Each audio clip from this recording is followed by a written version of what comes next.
Hi, I'm Ryan Field, and I beat the often path by measuring the brain to make people's lives better. What if a brain scan was part of our regular checkup? What if we could detect and prevent diseases like dementia far in advance with non-invasive tech? Something just as simple as putting on a bicycle helmet. Well, could we accelerate treatment discovery, improve patient outcomes, and transform neuromedicine, whatever that is? Joining us today is the CEO of Kernel, a company based here in Los Angeles that is up to some out-of-this-world stuff. I was lucky enough to visit their offices, and their tech is freaking amazing. I even tried it on myself. Ryan Field is an inventor with more than 20 granted U.S. patents, and Kernel has received well over $150 million in funding and counting, so buckle up for just a ridiculously awesome episode. Here's Ryan Field. I'm Ross Palmer, and this is Beat the Often Path. Welcome to the show, Ryan. It is an absolute pleasure to have you here. You have done some wild stuff in your career up until now. I saw at least 20 patents, probably many more by this point if I had to guess. You have gone through education. You have worked in various sectors for major companies on the software side. Now you have this crazy new Neurotech company. So where should we jump in to the story of your career arc and the story of your mission? Yeah, I mean, I would probably go back to when I was back in North Carolina as an undergrad student. I was studying physics and engineering at the time. Was kind of interested in how I could take these things I was learning and do something useful that helped people with it. I was really into teaching and education and just working to improve lives and the future for others. And I had this idea. I was like, I know what I'm going to do when I finish my undergraduate studies. I'm going to go do an MD, PhD. I want to study some really hard, technical stuff and get, an MD degree so that I could go and combine medicine and, engineering and technology, in order to do something cool. And, I had some friends at the time who were like, Ryan, you're crazy. You can't handle the sight of blood. You passed out last time you had a TB test. I can't do that either. Yeah. And I was like, oh, actually, you're right. So cut the MD part out of it. I'll just do a PhD, but I'll find a program that's doing some really interesting stuff at the intersection of engineering and biology. And so that kind of took me to Columbia, where I joined Professor Ken Shepard's lab, and he was working on a whole bunch of different bioelectronics applications. And I picked up one, a research area looking at designing a new type of camera. And we usually think of cameras as measuring colors. And you take a picture of something, and each pixel has a color associated with an RGB value, Sure. and you form an image from that. Well, this type of camera, instead of measuring color, measures time, and the reason it measures time is because you can use. Yeah, exactly. It's a totally different way of doing it. This is a movie. You are in LA. You're just pitching me on something. Yeah, I get it. Not time in the macro sense, but time in a very small sense. So what you do is you shine a very short pulse of laser light on a biological sample, and there's this effect called fluorescence where that sample can emit light. And it will emit light for only a few nanoseconds, a very, very short amount of time. But how long it emits light tells you something about the tissue and the environment it's in. So it's a different way of imaging. And so you can think of microscopes, and you've probably seen pictures where they're looking at, biopsies, say for cancer or something, and they're stained, and you look at them. Well, those are all color based. So they use colors, the stains, to understand, what the different constituents are. And here we're using time and these temporal properties about what was being emitted from the tissue to understand what those properties were. So it was just a different way of looking at it.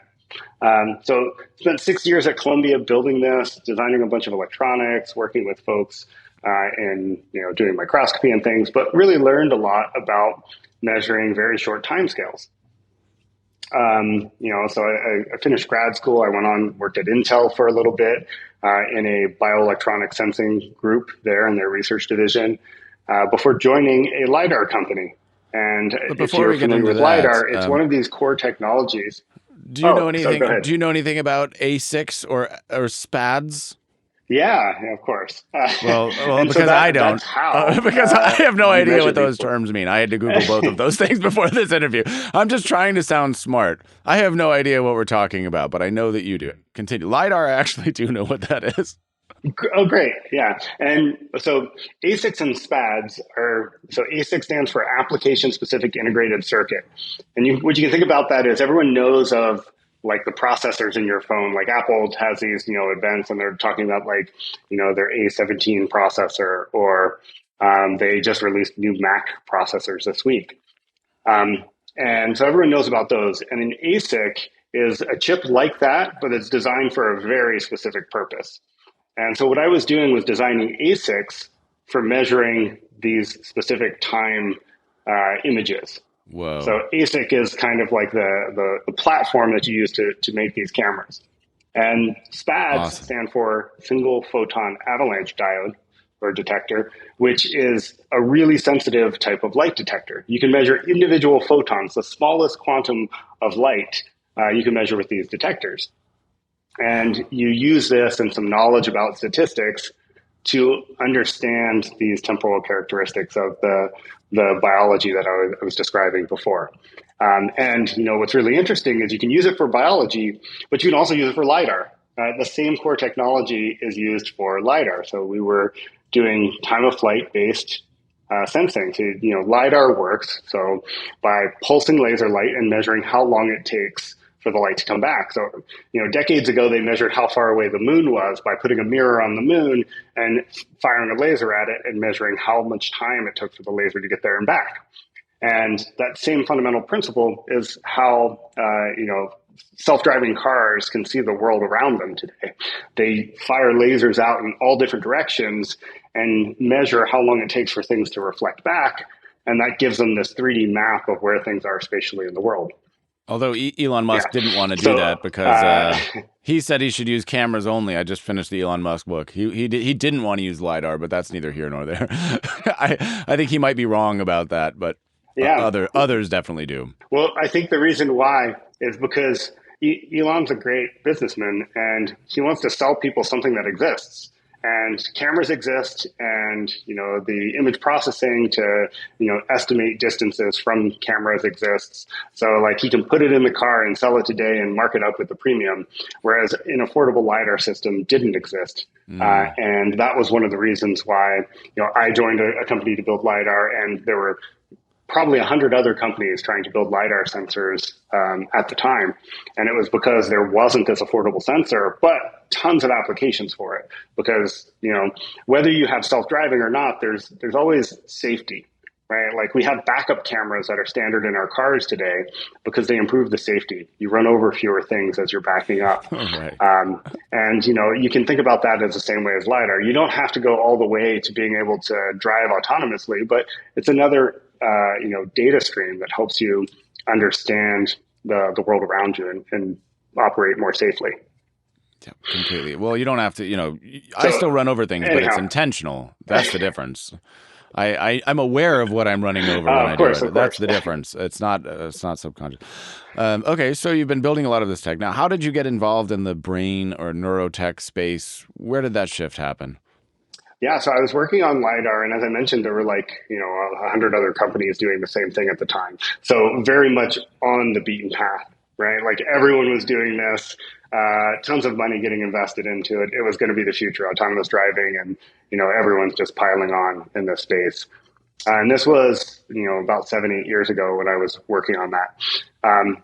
5 years ago, a little over 5 years ago now, I get this call from this company down in LA called Kernel, and they were like, "Hey, we read about some of the PhD work that you've done, the work you were doing in Columbia, and we have an idea to build something kind of similar using like those types of technologies. Do you want to come and try and build a sensor for measuring the brain?"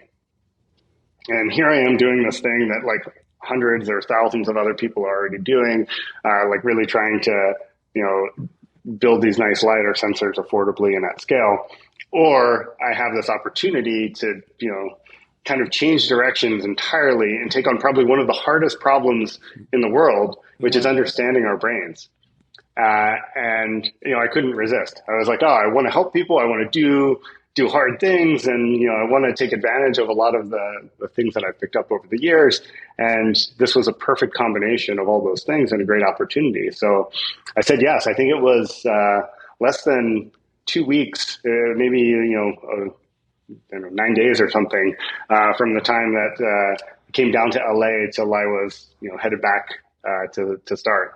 It was a really exciting and just interesting path to take.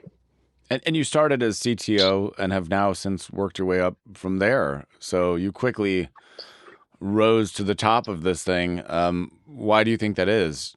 Do you think it was just because you had better fundamental insights or? Yeah. So I actually didn't even start as CTO. I started as just leading an ASIC design team. So starting at like the core sensor, could we build this sensor to measure the brain? And so myself and a group of about 10 other people designed these chips to start to see if we could measure the brain using light and these pulse time of flight measurements. And, with a little bit of success there, started to grow the team and take on more responsibilities and roles within the company. So, I think about 3 years ago, I became CTO of the company and started working to organize all of the technical directions, right? We have the electrical engineering teams, the ASIC design teams, the mechanical engineering team, the software engineering, the neuroscience, the data science. All of these things had to come together in just the right way so you could build a product and do something meaningful with it. And so that was really what I was doing up until about February of this year. And then in February, Brian Johnson, who was our founder and CEO previously, he was the one with the big vision that like, we need to measure the brain. We need better tools for doing this. And he had a lot of conviction that this needed to happen. And he asked me, he said, hey, I want you to step up and take on the role of CEO. I think you can kind of lead us into the next direction where we're going to start to take this technology and really apply it to hard problems that exist today. So, that was February of this year. And we've since kind of set out on a path to really show what types of really important and valuable things we can do with the technology we've built now. That's so incredible. What a fascinating story. And I was looking, of course, at your website and some of the materials and also some of the publications. So you're dealing a lot with biomarkers and you're trying to make a collection of biomarkers. So can you help explain to us what the significance of biomarkers are and why cataloging them, why better understanding them is an important thing? Yeah. So there are all kinds of biomarkers that are used today, right? So like a very simple biomarker that everyone's familiar with is cholesterol. Right? Like you have this measure of cholesterol in your blood and there are blood tests to get that. And it tells you something about, your overall cardiovascular health, say, or some insight into it. And so really it's just about individually, what is the current state of something, within you, and can we use that to drive better, treatment decision-making or better diagnostics or better screening for different types of diseases. So a biomarker is really just something about your biology that tells us it's informative. And, an easy way to think of it is, we're having this conversation right now, and I bet your brain is doing something completely different than my brain. Right? I bet that too. So you're probably like, I have that feeling. Yeah. I actually shouldn't, I shouldn't try and guess what your brain is doing, but I'm sure it's different, right? Like we're thinking about different things. You don't want to dumb yourself down to that level. And, trust me. One of, oh, come on.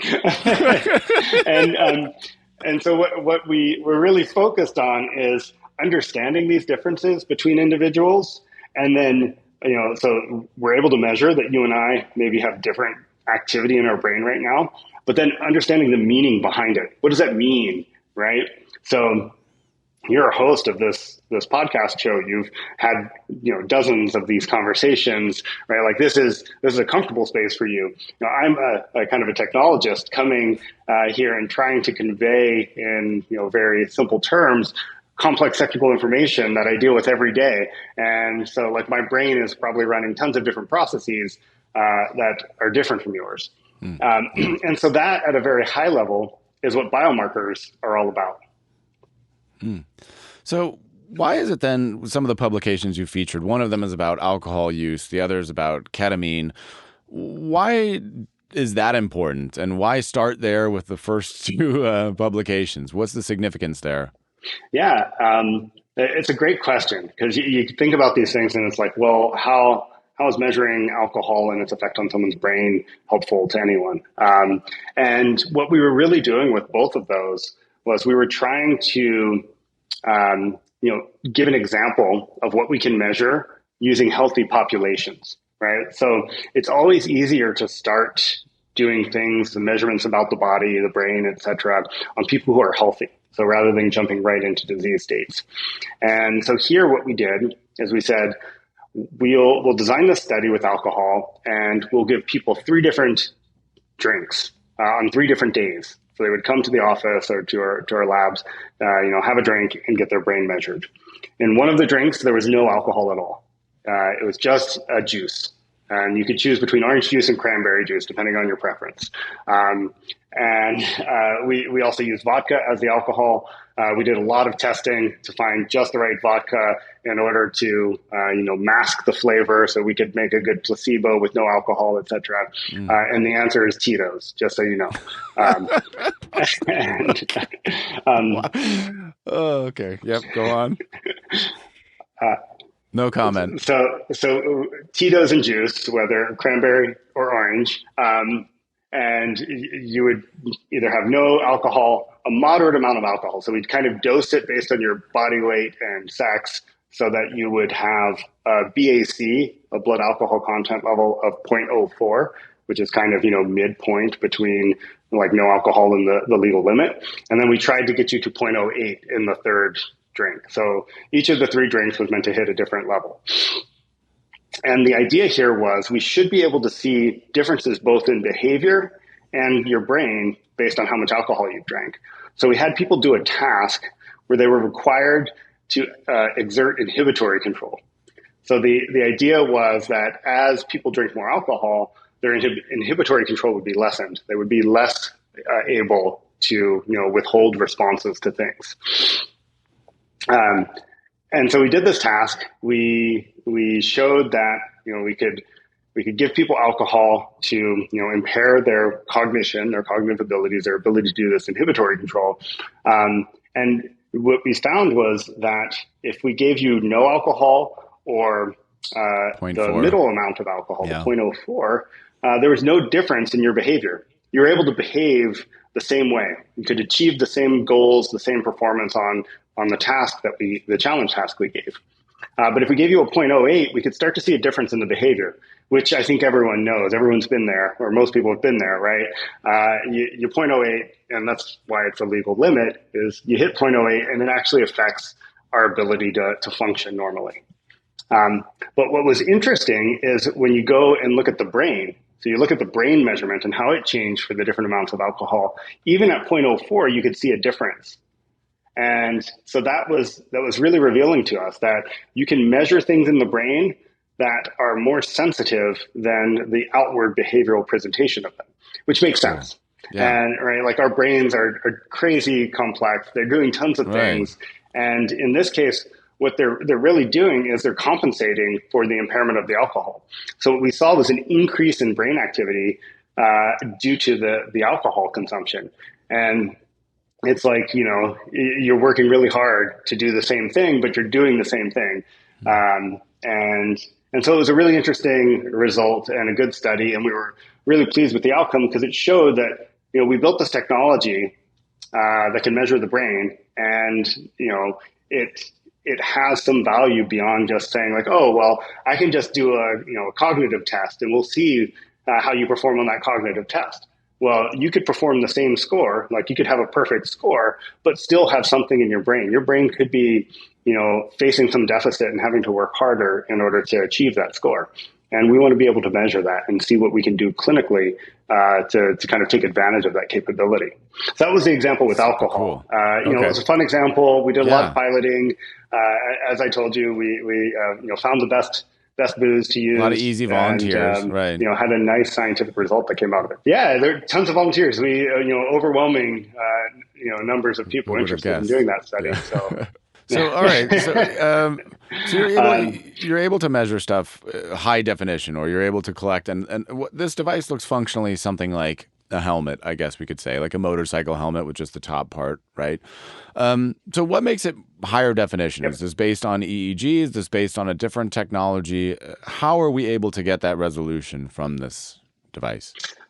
Yeah, what we did, and it goes back to kind of this time of flight measurement, is we kind of looked at what others had done in the space, and we knew that there'd been a lot of academic research work in a domain called functional MRI. So you've heard of MRI. You go and get scanned if you have maybe like some pain in your hip or something, and they'll take an MRI. But you can get an MRI of your brain, and you can do a special type that looks at how your brain is functioning. So it looks at changes in blood oxygenation levels within the brain.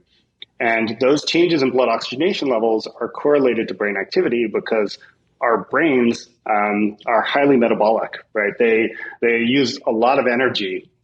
And as they use energy to do that metabolism, they need oxygen. And so you can see what parts of the brain are demanding more oxygen and therefore know which areas are activating. And so this technology has been around. It's like a multi-million-dollar machine. It runs in research labs. It's really great for proving out things like proof of concept. But it's totally impractical to use in any kind of meaningful way. So we saw that and we were like, okay, that's an interesting model. You can get a lot of rich information on the brain. And then we looked at a different type of technology to measure the same thing, which is called functional near-infrared spectroscopy. And so the big difference between these is that functional near-infrared spectroscopy uses light to measure those changes in blood oxygenation. It's very similar to a pulse oximeter. So if you've been to the doctor, which I'm sure you have, they clip a little thing on your finger. Yeah, exactly. And it says like, hey, you've got a 98% oxygen saturation, everything is good. And I think we all know during COVID, right, there are these concerns about like low oxygen saturation and, needing to be on ventilators and have extra support because of that. So it's that technology, that light technology, but applied to the brain and the ability to measure changes in oxygenation in the brain. That's what FNIRS is based on. And so we built a special type of FNIRS called time domain FNIRS. And that time domain piece gives us more information about what the light is doing as it interacts with the tissue. So you have to remember that, to get to the brain, we have to go through our scalp. We have to go through our skull. There's a little bit of cerebral spinal fluid. And then we can get to the brain. And then that light has to come all the way back out. And so you want to be able to separate things like what's the effect of the scalp from what's the effect of the brain. And one way to do that is to use this time of flight information. Just like with a car and LIDAR, that if you pulse a laser and something comes back in a very short amount of time, that's close to you, right? Because of the speed of light, distance is proportional to the amount of time. And then if something's far away, it's a much longer time. And conceptually, that same thing applies to the brain. So we can measure photons that only spend a very little amount of time in the head, and we know those could only go through the scalp. It is physically impossible for them to have passed through the brain unless they broke the speed of light. And so it doesn't happen. It can't happen. But then what we know is that photons that travel longer time before they get measured, they've had enough time to penetrate through the scalp, the skull, into the brain, and then back out. So we have this measure of something that only went through the scalp and something that went through the scalp, the skull, and the brain. And so then we can kind of subtract, we can conceptually think of subtracting the component of the scalp to get to the amount in the brain.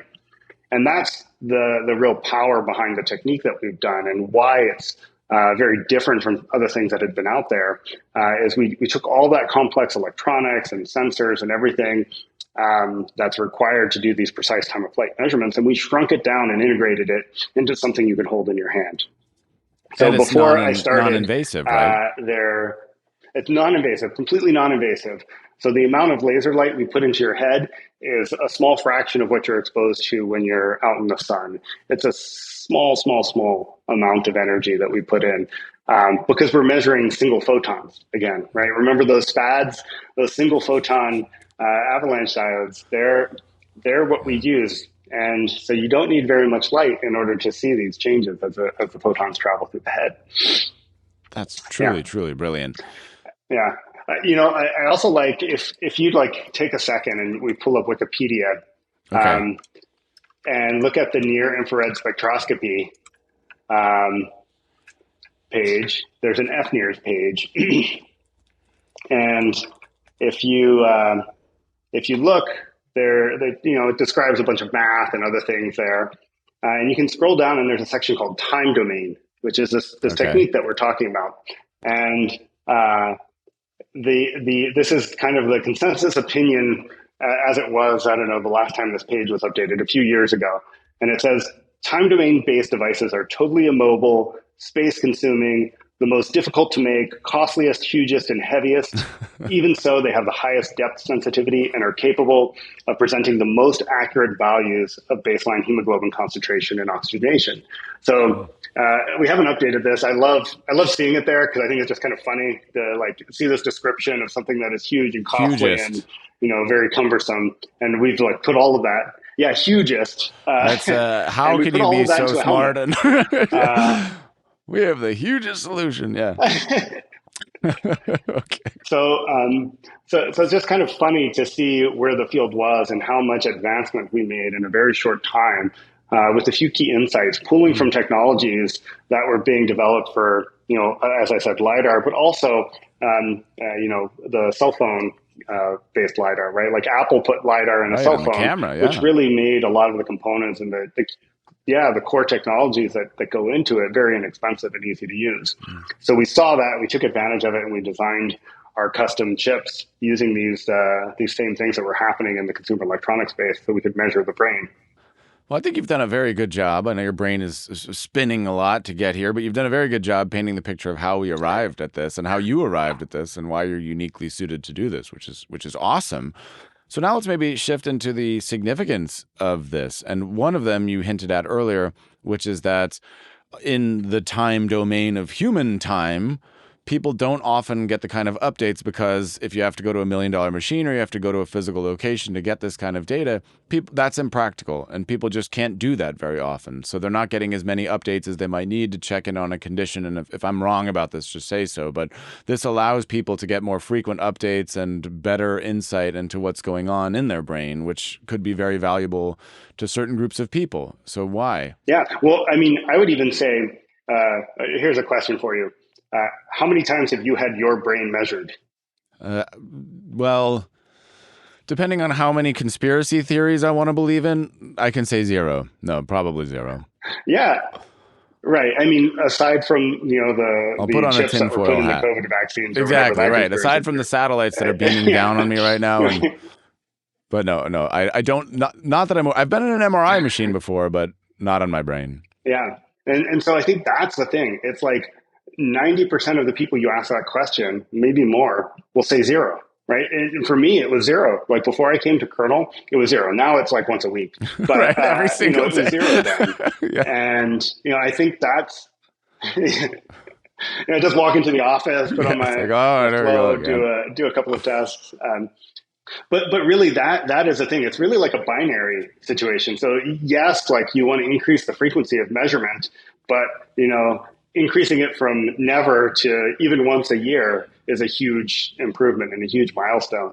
And that's really what we're pushing toward is, how do you start to make measuring the brain a routine part of, getting an annual checkup and being checked out, right? Like there's no measure today that does anything like that.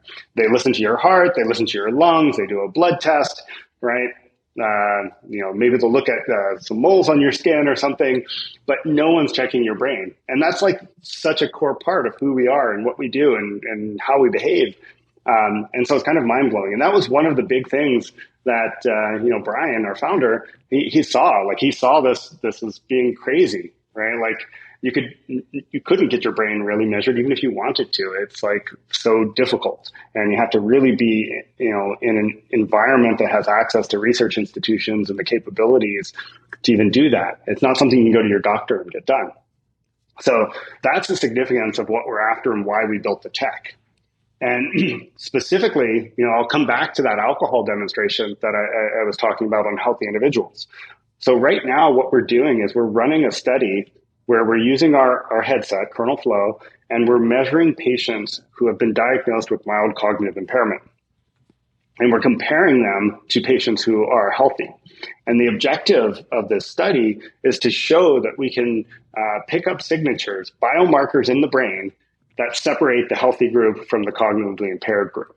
Wow. And our hope is, obviously, if we can see this, like we start here with people we know have been diagnosed. And if we see that very cleanly, we know that there's a threshold somewhere in between where you should be able to predict which healthy individual currently presenting as healthy would progress into, some form of early dementia. And, this is where it gets back to being able to measure your brain even once a year as a starting point, right? Like if you can start to track changes in brain function and cognition on an annual basis, you really have a new tool to, get in front of some of these, cognitive decline and other ailments that, are only going to get worse as our population ages, right? Like we all know that we have an aging population. People are living longer. It's a great thing. And now we want to make sure that those people who are living longer are also cognitively healthy so they can enjoy those longer lifespans. So how might having that knowledge help us treat these things? I mean, obviously what you've painted is very insightful, but what might we do if we had information like that sooner? Yeah, well, I mean, there are some basic, I'll say off-the-shelf interventional things you can do, right? Like diet and exercise, like they're a good starting point. Socialization, it's another key piece of maintaining cognitive function long term. And so it's really getting that data to know. It's just like you get your cholesterol test and they're like, well, go out and exercise, go out and change your diet, and maybe take a statin, right?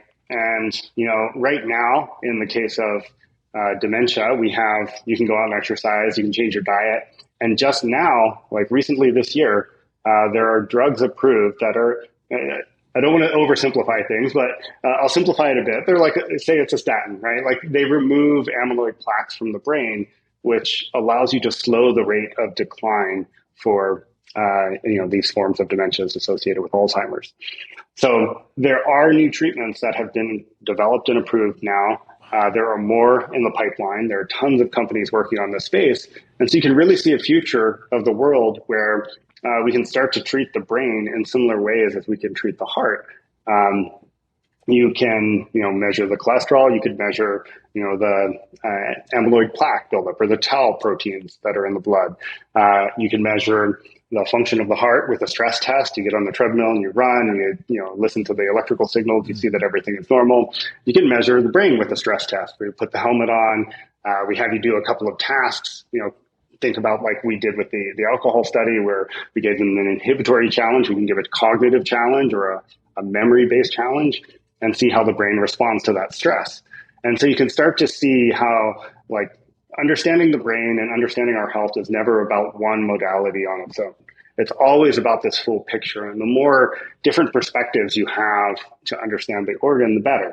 And that's really how we're thinking about it in the case of the work we're doing around cognitive decline and dementia, is we're one of many types of modalities or measurements that would be used in order to better understand the brain, where right now we have none. So there's definitely a need for developing tools in this space.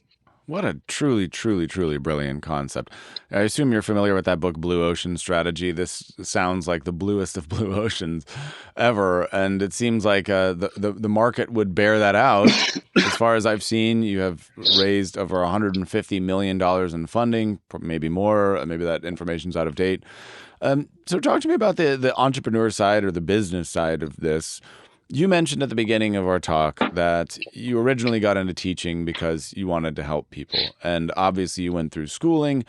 Do you feel that you were always entrepreneurial at heart? Is that something that you discovered later in life? Is that something that was reluctantly forced upon you? How did you end up combining your scientific study with the idea of making companies? Yeah, I mean, I would say that like to say it was forced upon me is, I think, a little extreme, but I think it was like a product of my circumstances, right? Like I wanted to be in these environments where I was able to work with small, scrappy teams who are working on really hard problems and things that are, way too risky for big corporations to take on.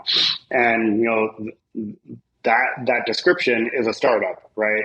And by nature, you end up at these small companies, these startups that are, backed by investors. And, as a result, you always have to have your business hat on because you have to make sure the work that you're doing is tied in some ways to, what their financial gain as investors are, right? Like there are investors who believe in, investing in, a greener world and a brighter future and, better mental health for all and, longer lifespans. But like the part that you always have to add on to that is so that they can make more money, right? Like everyone's looking for their, 10x, 100x return. And, you can have the vision and the dream, but you also have to have, how that ties into the market and, how it, will ultimately create value for, the shareholders, which are investors and the employees who are building the technology and tools. And so, that entrepreneurial side of me, that business side of me, I think I just kind of developed out of necessity, right? I wanted to work on these problems, and the best way to work on these problems was to understand how they map onto the markets and how to kind of speak the language to interact with folks and, get the support and, business alignment around the vision that you want to move things forward. So it wasn't a dream of mine. I didn't as a kid, I didn't say, I'm going to be an entrepreneur. I was like, I like building things and I like helping people. And that's like the thing that drove me forward. And then I just did whatever I had to around that in order to kind of, realize that dream and that desire to, be a positive change in the world. At some point, you just recognized, okay, this is the path or a path that will enable me to do these other things that I really like to do, which is actually a common thread that I've heard from entrepreneurs. How much stress do you feel that you deal with on a day-to-day basis? What percentage of your day is stressing out? I would say 0% is stressing out, but maybe 90% is stressful. Right, like everything. Everything is stressful. I feel like there's just like you're managing risks, and like risk management is a stressful thing to do and think about just because you're like right, like this could go wrong and this could go wrong, and that induces this feeling of stress. But then there's also stress management and how you're able to manage it and just kind of get through it. So I'll say I wake up every morning and go for a 5 or 6 mile jog here in LA. I run every single morning, which is like my meditation time, right? Like it's time for me to kind of be alone with my thoughts and think about what I want to get done today and how I'm going to tackle some of the things ahead of me. And I think that really sets me up in a position to be able to manage the stresses that come in very well. So when something new comes in, I'm like, oh no, this just blew up my plans. I think I'm in a good headspace throughout the whole day to kind of manage that. And so I obviously have a lot of work stress. I also have a 1-year-old son, so it's like I've got family stress, right? Like having a kid running around is also like very stressful. Mm-hmm. But it's all stuff you can manage, and you just kind of like find the joy in the challenges that are coming ahead of you, and what like the big vision and end goal you want to get to is. So that's kind of how I get through a lot of the stress, is just one, setting myself up for success by starting the day out right and in a position of calm, and then 2 is just kind of always keeping in mind why am I doing this, right? Like I'm dealing with this stress right now because I care about the outcomes that I want, and I want to see better measurements for people who We talked about dementia. We also are doing a lot of work in depression now. So it's like, how can we do That's things to huge. help quantify, conditions that are really hard, right? Really hard to deal with. And, I think we have a huge opportunity to make a big impact. And that's why I kind of get up every day and fight through the stress and work through things in a different ways that I can. Very, very healthy. Are you one of the types of people who, when it comes time to go to sleep, do you just put your head on a pillow and you're out and you wake up the next morning? Or do you sometimes stay up with your head spinning? Or do you wake up at 3 a.m. and your brain is panicking or thinking about something that you've got to get done? Yeah, this is a funny question, and I laugh because it drives my wife mad that I'm the type of person who, by the time my head hits the pillow, I've spent every ounce of energy I have, and I'm just out. So, sometimes I'll wake up at 4 in the morning or 4:30, but that's just because like I've recharged and I'm ready to go again. And it's not because, right, like. It's a I can't sleep. superhero skill. So it drives her nuts because I like am out immediately. Yeah, I am actually. This is funny. Someone's multiple times have been asked, like, what's your superpower? And I think it is like I can sleep almost anywhere. Like That I can get is on a plane and before we take unequivocally. off, I'll be asleep. Oh my God. And you'll stay asleep for the whole flight? Yeah, like red eyes, no No. problem. I'll just like sit on a plane, headphones, eye mask out. I think I'm gonna have to shut this interview off. I can't handle. You know what? I don't want to hear it. I'm not envious of almost anything in this world, but if there's one thing, it might be that. That's for sure. Because I'll be so tired and I'll go to sleep and then I'll wake up at 3 a.m. and I'll remember that I didn't dot an I on a form that I filled out 2 years ago, and I'll wonder about what the consequence of that is. Like my brain is always spinning about random stuff, or it just goes down a path. And then I'll remember, oh, shoot, I have that thing 6 months from now that I have to do. And then I think, just shut up, man. Just stop it for one night. Yeah, I would give almost anything to have that in my own life. So, must be nice. Think of the future where you could have a, say, neuroimaging tool in your home. I'm not saying this is the near future, but, say, 7, 8 years from now, you have a neuroimaging device in your home. You wake up at 3 a.m., you put it on, and you look at your cell phone, and it presents you with a calming set of images and sounds to get your brain back into a state of calm so you can go back to sleep and, achieve this mental state that you're after. I get asked a lot, how does the work we're doing in neuroimaging tie in with some of these recent trends and things like generative AI and others? And, I think that is one of the ways in which it could be. It's like you could have this menu of selections. It's like, oh, I need to focus right now. How do I get to this state of focus? And, you have your generative AI building a focus state for you based on your brain activity and what, stimulus it could present to you in order to get there. I don't think that's a near future, but that's a future that can exist once you have better measures of the brain. So you wake up in the night, amazing. Panicked, starting like anxiety building, starting to feel some stress. You put this on and just let the device take over to soothe you and calm you out. It's an interesting idea, and like I could see a future of the world where that type of thing is possible. Well, you've got some AirPods in, so But are those? obviously, it raises tons of other questions. Yes, well, sure, and we don't have time to get it. Of course, there's giant ethical, but yeah, the potential for mind control is extreme at that point.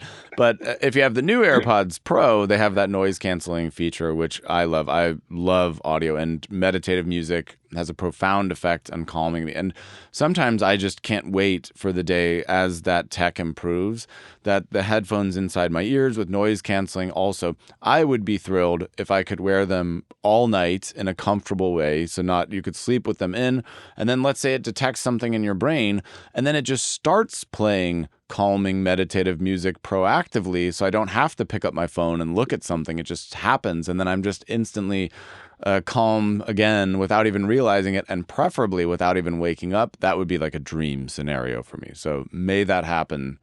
May Apple and you team up in 7 years and figure that out.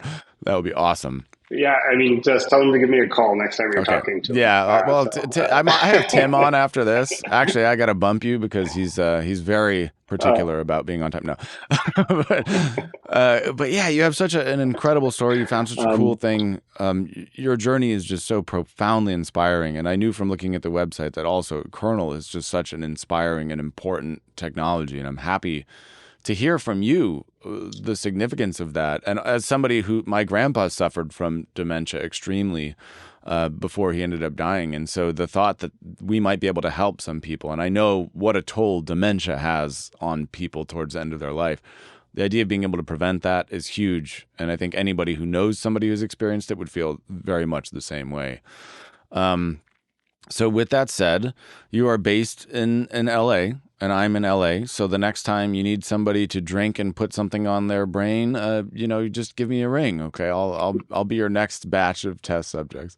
Yeah, that's great. I mean, you can bring your own. You can BYO beverage. We didn't tell you to drink for this one.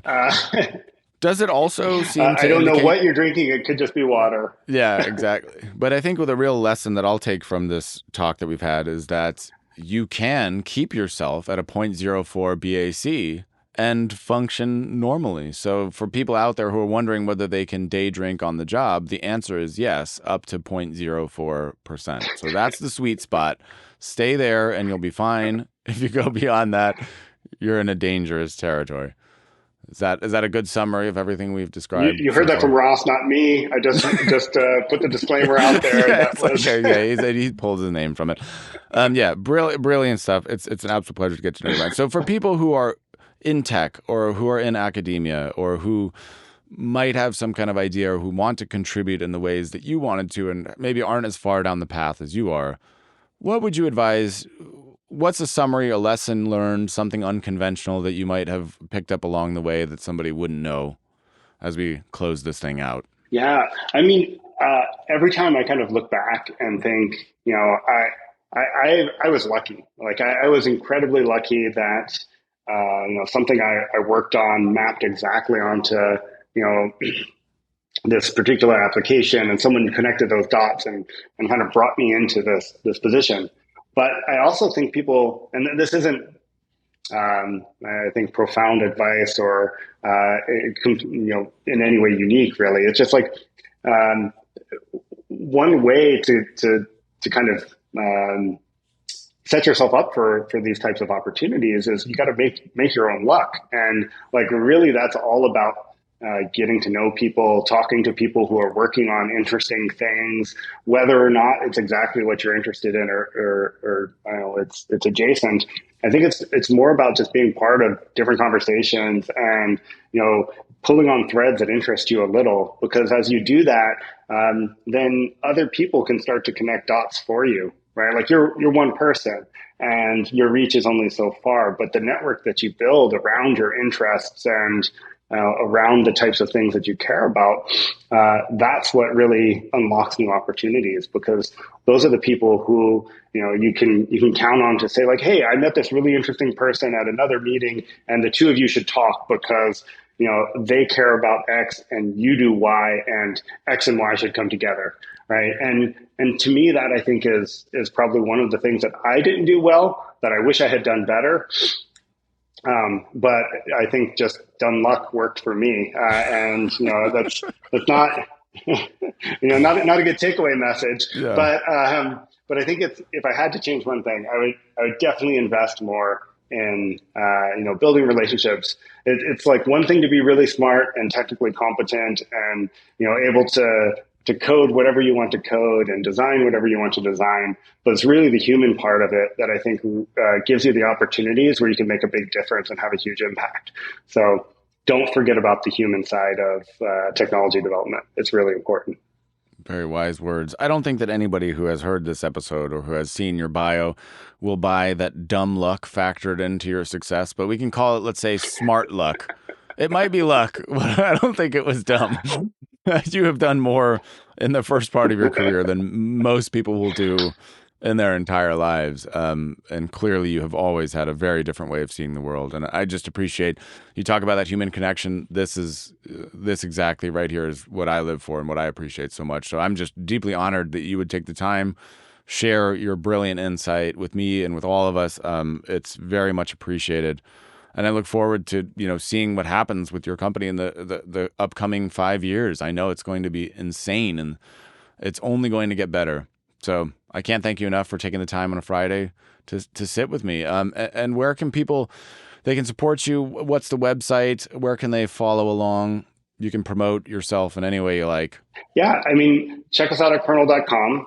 All the information about the work we're doing is there. We have 2 ongoing clinical studies. So one in depression and one in dementia. Both are linked from our website. So if you are in Southern California right now, that's our main geographic region that we're working in, and are interested in participating in one of those, you can check our site out. They're registered on clinicaltrials.gov as well. And so those are really the things that if people are interested in helping out, we're trying to push forward. And maybe they have a clinician friend, a neurologist or a psychiatrist that would really love to, do some research and bring technology into their practice that could benefit their patients in the future. Those sorts of things we're always on the look for. Like I said, it's that human part. Like I like building relationships, even if we can't do something together now. It's getting to know one another and knowing that, in a couple of years or whenever the time is right, we can really take off and do something together. So, I really appreciate and, thank you for having me here. It's been a lot of fun, and I really would love to measure your brain sometime. So come on by and I will. We'll show you what Kernel's all about. I cannot wait. I'm very, very, very excited for this. So thank you for that offer and for being here once again. And with that, the official podcast is over.